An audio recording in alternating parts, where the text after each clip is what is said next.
नमस्कार दोस्तों, स्वागत है आपका दी वंडरस नारी पॉडकास्ट सीरीज में मेरे यानी आपके अपने अदिति के साथ। दी वंडरस नारी ये ऐसा मंच है जहां हम अनसुनी, अनकही और बेहद महत्वपूर्ण महिलाओं की कहानी लेकर आते हैं जिन्होंने समाज को बदलने में, अपने हिस्से की रोशनी जलाने में जिंदगी भर संघर्ष किया। आज की हमारी नायिका एक ऐसी महिला है जिनका नाम शायद ही आपने सुना होगा, लेकिन उनके काम की गूंज आज भी केरल के गांवों में, किसानों के दिलों में और देश की कृषि परंपराओं में महसूस होती है।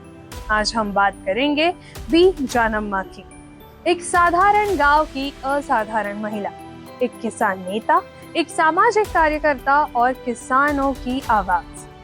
साल 1930 के आसपास केरल के त्रिशूर जिले के एक छोटे से गांव में जन्मी थी वी जानम्मा।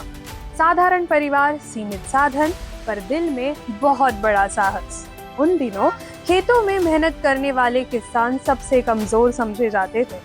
जमींदारों और बिचौलियों के सामने उनकी आवाज कोई मायने नहीं रखती थी।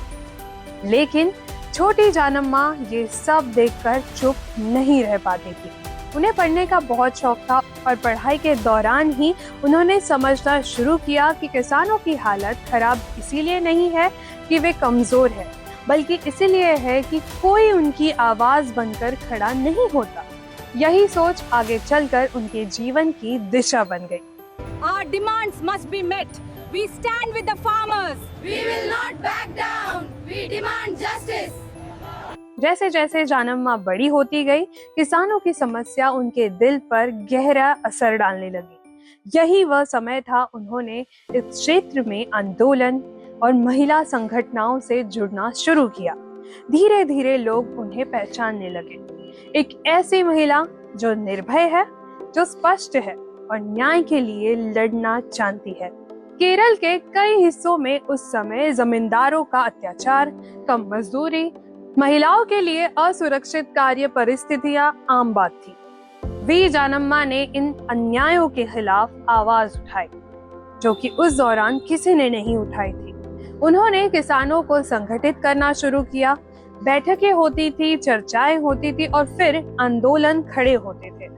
और धीरे धीरे वी जानम्मा किसानों की सबसे भरोसेमंद नेता बन गई। किसानों की जानम्मा, ये थी उनकी असली पहचान।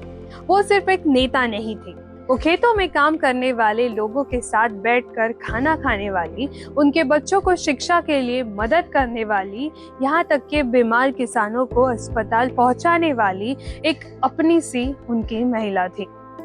इसीलिए लोग उन्हें प्यार से बुलाते थे किसानों की जानम्मा। उन्होंने अपने नेतृत्व में कई बड़े आंदोलनों को आगे बढ़ाया। किसान अधिकार आंदोलन, भूमि सुधार की मांग, महिलाओं की समान मजदूरी, श्रमिकों के लिए बेहतर सुरक्षा, और उनकी इस ताकत ने केरल की राजनीति और सामाजिक ढांचे पर गहरा प्रभाव डाला। बहनों और भाइयों, हमें मिलकर काम करना होगा। नई तकनीकों का उपयोग कीजिए और हिम्मत मत हारिए। हम ये मुश्किल समय पार कर लेंगे। कैसे रहा वी जानम्मा का राजनीति में कदम, ये भी जान लेते हैं। लोगों की आवाज को विधान मंडल तक पहुंचाना, किसानों और मजदूरों के बीच उनकी लोकप्रियता देखकर जनता ने उन्हें राजनीति में आने की अपील की और इस अपील को जानम्मा ने स्वीकार किया। जानम्मा ने ये कदम उठाया और केरला विधानसभा की सदस्य बन गई। लेकिन राजनीति में उनका आने का मतलब सिर्फ कुर्सी नहीं था, उनका मकसद साफ था। मैं यहाँ किसानों की आवाज उठाने आई हूँ और जब तक उनकी जिंदगी नहीं बदलती, मेरा काम पूरा नहीं होता। ये उनके शब्द थे। विधानसभा में उन्होंने श्रमिकों के अधिकारों पर, भूमि सुधारों पर, कृषि विकास पर और ग्रामीण महिलाओं की जीवन सुधार पर बहुत से ऐसे महत्वपूर्ण भाषण दिए और अनेक प्रस्तावों को आगे बढ़ाया। किसानों के अधिकार हमारी प्राथमिकता हैं। हमें उनके लिए लड़ना होगा। ये विधेयक उनकी रक्षा करेगा। उनकी आवाज तेज थी, लेकिन उसका असर उससे भी बड़ा था। वी जानम्मा ने हमेशा माना कि यदि एक महिला मजबूत होती है तो पूरा परिवार और पूरा समाज उससे भी ज्यादा मजबूत होता है।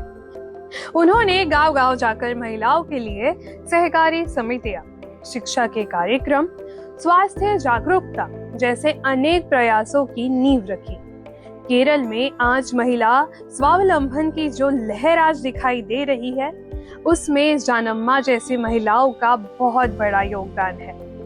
आज भी केरल में स्थानीय स्तर पर जानम्मा स्मृति किसान सभा, जानम्मा महिला साहित्य समूह जैसी संस्थाएं उनके नाम पर संचालित है। उनकी प्रेरणा ने केरल की नई पीढ़ी के किसान नेताओं और महिला कार्यकर्ताओं को वो हिम्मत दी है जो आज भी समाज में सकारात्मक बदल ला रही है। वी जानम्मा हमें ये सिखाती है कि परिवर्तन हमेशा बड़े मंचों से नहीं शुरू होता, कभी कभी वो एक छोटी सी आवाज से भी शुरू हो सकता है, जिसे चुप कराने की कोशिश की जाती है, लेकिन जो समाज की सबसे बड़ी ताकत बन जाती है। वही है वी जानम्मा की सबसे बड़ी पहचान।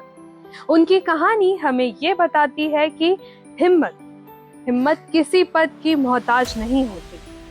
नेतृत्व सिर्फ मंच का नहीं, मन का गुण होता है, और जब एक महिला ठान ले तो वो इतिहास बदल सकती है। दोस्तों, वी जानम्मा की ये यात्रा हमें बार बार याद दिलाती है कि हमारे देश की असली ताकत उन महिलाओं में है जो बिना किसी शोर शराबे के अपने काम से दुनिया बदलती है। और दी वंडरस नारी का उद्देश्य भी यही है कि ऐसी अनसुनी और अनदेखी कहानियों को हम आप तक पहुंचाएं। ऐसी बेहद शक्तिशाली महिलाओं की और भी कहानियां हम आप तक पहुंचाना चाहते हैं, ताकि आप सब प्रेरित हो, मोटिवेट हो और ये महसूस करें कि बदलाव आप भी ला सकते हैं, चाहे छोटा क्यों ना हो। आगे जाकर बड़ा बदलाव आपके नाम से जाना जाएगा। यदि जानम्मा जैसी महिलाएं समिति साधनों से बिना किसी समर्थन के इतना कुछ कर सकती है, तो हम सब भी अपनी अपनी जगह एक रोशनी तो जला ही सकते हैं।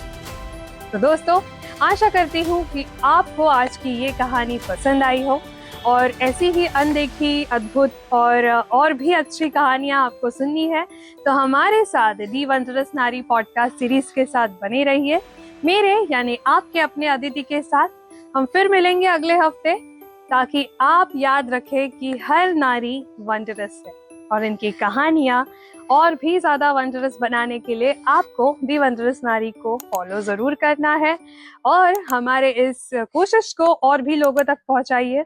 जाते जाते भूलिए नहीं, हमारे इस YouTube चैनल पर, दी वंडरस नारी इस YouTube चैनल पर और भी अद्भुत महिलाओं की कहानियां हैं, आप जाकर सुन सकते हैं और आपकी प्रतिक्रिया हम तक पहुंचा सकते हैं। तो भूलिए नहीं इस कहानी को और भी लोगों तक पहुंचाना, और हमें फॉलो करना और सब्सक्राइब जरूर कीजिए, ताकि हम ये कोशिश और भी ज्यादा लोगों तक पहुंचा सकें। धन्यवाद।